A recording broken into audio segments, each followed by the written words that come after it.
अस्सलाम वालेकुम दोस्तों, मैं हूं दिल अकबर और आप देख रहे हैं how to engineers YouTube channel और फेसबुक पेज। तो आज की जो हमारी वीडियो है उसमें हम एक बोर्ड बनाएंगे। बोर्ड जो है वो किस तरह से हम बनाएंगे, वीडियो को आपने लास्ट तक देखना है तो आपको समझ आ जाएगी किस तरह से हम बोर्ड बनाएंगे, इसकी वायरिंग जो है वो किस तरह से करेंगे। तो इसमें हम क्या क्या इस्तेमाल करेंगे, तो यहाँ पर हमारे पास जो है वो एक स्विच है जो कि हम इसमें लगाएंगे। यहाँ पर सबसे पहले तो यहाँ पर सबसे पहले मैंने एक स्विच लगा दिया। इसके बाद मेरे पास तीन जो है ये सॉकेट है, तो तीनों सॉकेट जो है वो मैंने वन बाय वन यहाँ पर लगा देनी है। तो यहाँ पर मैंने लगा दी पहली सॉकेट। तो यहाँ मैंने पहली सॉकेट लगा दी है। सेम इसी तरह मैंने जो है ये दूसरी सॉकेट लगा दी और इसके बाद मैंने तीसरी सॉकेट जो है वो यहाँ पर लगा दी। तो तीन सॉकेट हैं, एक स्विच है, इसको हम कंट्रोल करेंगे तीन सॉकेट को इस स्विच की मदद से। तो वायरिंग जो है वो किस तरह से हम करेंगे, बहुत ही आसान और बहुत ही सिंपल है। आपने वीडियो को लास्ट तक देखना है तो आपको समझ आ जाएगी कि वायरिंग जो है वो हम किस तरह से कर सकते हैं। एक स्विच से एक सॉकेट भी हम जिस तरह से ऑन करते हैं सेम इसी तरह एक स्विच से तीन सॉकेट भी ऑन कर सकते हैं। चार पाँच छः जितने चाहें आप सॉकेट एक स्विच से ऑन कर सकते हैं, ठीक है। तो यहाँ पर जो है मैंने एक स्विच से तीन सॉकेट ऑन करवाने हैं। तो अभी जो है सबसे पहले मैं क्या करूँगा, यहाँ पर बैक साइड पर मैं इसको नट लगा लूँगा। इनके जो नट हैं वो मैं लगा के इनको अच्छे से टाइट कर लूँगा।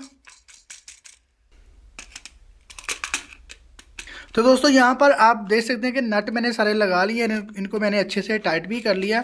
तो अभी हम वायरिंग शुरू करते हैं। तो वायरिंग शुरू करने से पहले मैं आपको बता दूं कि जो न्यूट्रल और फेज़ होता है इसकी कहानी कुछ इस तरह से है कि न्यूट्रल जो है वो हमेशा सॉकेट को लगता है, ठीक है, और फेज़ जो है वो स्विच के थ्रू कंट्रोल होता है, ठीक है। तो जो फेज़ है वो स्विच को भी लगेगा और सॉकेट को भी लगेगा, लेकिन जो न्यूट्रल होता है ना वो सिर्फ जो है वो सॉकेट को लगता है, ठीक है। तो यहाँ पर हमारे पास तीन सॉकेट हैं, तो तीनों के जो नीचे वाले पॉइंट हैं इनको हम कॉमन करके न्यूट्रल लगाएंगे, ठीक है। जो फेज़ है उसको हम स्विच से कंट्रोल करेंगे। तो यहाँ पर अगर हम डायरेक्ट यहाँ पर फेज़ लगा दें तो क्या होगा कि यहाँ स्विच का काम तो नहीं है, फिर क्या कि डायरेक्ट जो है सॉकेट वो ऑन रहेगी। तो हमने स्विच इसलिए लगाना होता है ताकि हम जैसे ही स्विच को ऑफ करें तो हमारी सॉकेट जो है वो डिस्कनेक्ट हो जाए। वो तो स्विच जैसे ही हम इसको स्विच को ऑफ करें तो सॉकेट जो है ये बंद हो जाए। तो इसलिए हम जो है एक स्विच लगाते हैं। तो इसकी वायरिंग जो है वो किस तरह से करते हैं, तो चले वायरिंग को शुरू करते हैं। दोस्तों जैसे कि मैंने बताया था कि जो हमारा स्विच है यहाँ पर फेज़ आता है और यहाँ से फेज़ जो है वो आउट होता है। तो यहाँ पर जो है हम फेज़ लगाएंगे एक पॉइंट पर और दूसरे पॉइंट से फेज़ आउट जो है वो हम इसको इन सॉकेट में लेके जाएंगे। तो अभी फ़िलहाल मैंने ये वाला जो पॉइंट है, नीचे वाला पॉइंट जो है, इसको मैंने फेज़ इन के लिए रख लिया। यहाँ पर मैं मेन फेज़ की तार लगाऊंगा, जबकि ये वाला जो ऊपर वाला पॉइंट है यहाँ से मैं फेज़ की तार लेके आऊँगा और इसको मैं यहाँ सॉकेट में लगाऊंगा। तो उसके लिए मैं एक लूप इस्तेमाल करूँगा। तो यहाँ पर जो है मैंने पहले वाला जो ये जो स्विच है इसका जो ऊपर वाला पॉइंट है इसके साथ मैंने एक तार लगा ली है। तो यहाँ आप देख सकते हैं ये जो स्विच है इसके जो ये वाला नीचे वाला पॉइंट है यहाँ से ऊपर वाला पॉइंट हो जाता है, यहाँ से नीचे वाला पॉइंट है। तो यहाँ मैंने तार लगाई है और इसको मैं अब ये जो हमारे पास सॉकेट है वन बाई वन इनमें मैं लगा दूंगा।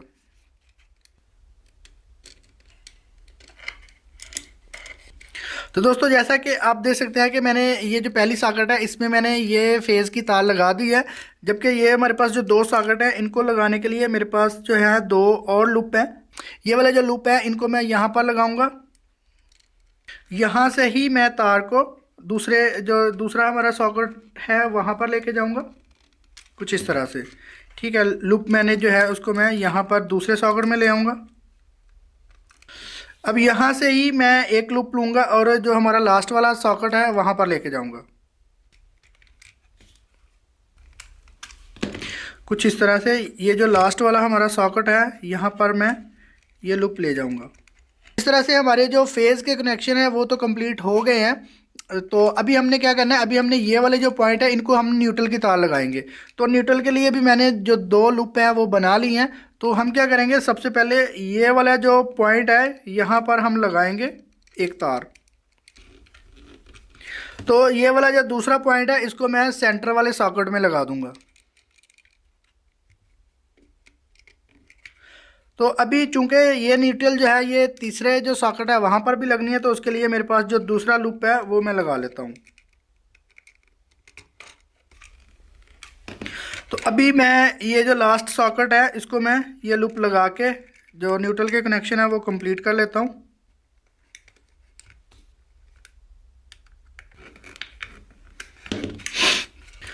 तो दोस्तों यहाँ पर आप देख सकते हैं कि फेज के कनेक्शन भी हो गए हैं और न्यूट्रल के कनेक्शन भी हो गए हैं। अभी हमने क्या करना है, अभी हमने मेन न्यूट्रल और फेज की तार लगानी है। तो उसके लिए मेरे पास ये एक तार है जिसके एक तरफ जो है वो 2 पिन प्लग लगा हुआ है और दूसरी तरफ इसके जो है तार, इसकी इंसुलेशन मैंने उतारी हुई है। तो एक तार जो है उसको तो मैं यहाँ पर जो हमारा स्विच है वहाँ पर मैं लगा दूंगा फेज के लिए।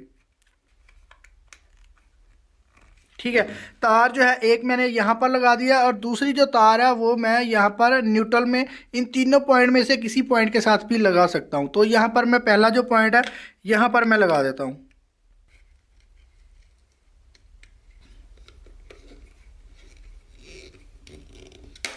तो दोस्तों न्यूट्रल और फेज़ की तार मैंने लगा दी है। तो अभी हमारे जो इसके कनेक्शन जो हैं वो कंप्लीट हो गए हैं। अभी हम इसको ऑन करके चेक कर लेते हैं कि ये जो है स्विच और सॉकेट जो है ये सही से काम करते हैं कि नहीं करते। तो मैं क्या करूँगा, अभी मैं ये वाला जो प्लग है इसको मैं 220 के सॉकेट में लगाऊंगा और फिर इसमें जो है सप्लाई आ जाएगी। तो मैंने सॉकेट में लगा दिया है। स्विच जो है उसको मैंने ऑन ऑफ करके चेक कर लिया क्योंकि अभी मैंने इसमें बल्ब नहीं लगाया तो इसलिए हमें पता नहीं चलेगा। तो अभी मैंने एक बल्ब लिया है। ठीक है, तो बल्ब को जो है मैंने यहाँ पर सॉकेट में लगा दिया, लास्ट वाली सॉकेट में। तो अभी हम स्विच को ऑन करते हैं तो बल्ब जो है ये ऑन हो गया। ठीक है, इसी तरह एक जो है मैंने और बल्ब ले लिया तो इसको मैं सेंटर वाली सॉकेट में लगा देता हूँ कुछ इस तरह से। तो अभी जो है मैंने दो बल्ब लगा दिए हैं। तो जैसे ही मैं स्विच को ऑन करूँगा तो दोनों बल्ब जो हैं वो एक साथ में ऑन हो जाएंगे। तो अभी जो तीसरा सॉकेट है वहाँ पर भी मैं बल्ब लगाऊंगा। तो दोस्तों अभी मैंने तीसरा बल्ब भी लगा लिया है। तो अभी मैं जैसे ही स्विच को ऑन करूंगा तो आप देख सकते हैं कि तीनों बल्ब जो हैं वो एक साथ में ऑन हो गए हैं। जैसे ही मैं स्विच को ऑफ करता हूं तो तीनों बल्ब जो हैं वो एक साथ ऑफ हो जाते हैं। ठीक है, इसका मतलब है कि जैसे ही स्विच को ऑन करें तो तीनों सॉकेट जो हैं वो एक साथ ही ऑन होंगी और स्विच को ऑफ करने पर तीनों सॉकेट एक साथ में ही ऑफ हो जाएंगी। तो क्या लगी हुई है वो ऑफ हो जाएगी। तो दोस्तों इस तरह से आप बड़ी आसानी से वायरिंग जो है वो कर सकते हैं। आप जो है एक स्विच की मदद से एक सॉकेट भी कंट्रोल कर सकते हैं, 2 3 4 5 इस तरह से आप जो है वो सॉकेट इससे कंट्रोल कर सकते हैं एक स्विच से। तो आई होप आपको ये वीडियो अच्छी लगी होगी और आपको इस वायरिंग की समझ भी आ गई होगी। तो अगर आपको ये वीडियो अच्छी लगी है तो प्लीज़ वीडियो को लाइक करें और हमारे चैनल को लाजमी सब्सक्राइब करें। थैंक्स फॉर वॉचिंग, मिलते हैं नेक्स्ट वीडियो में।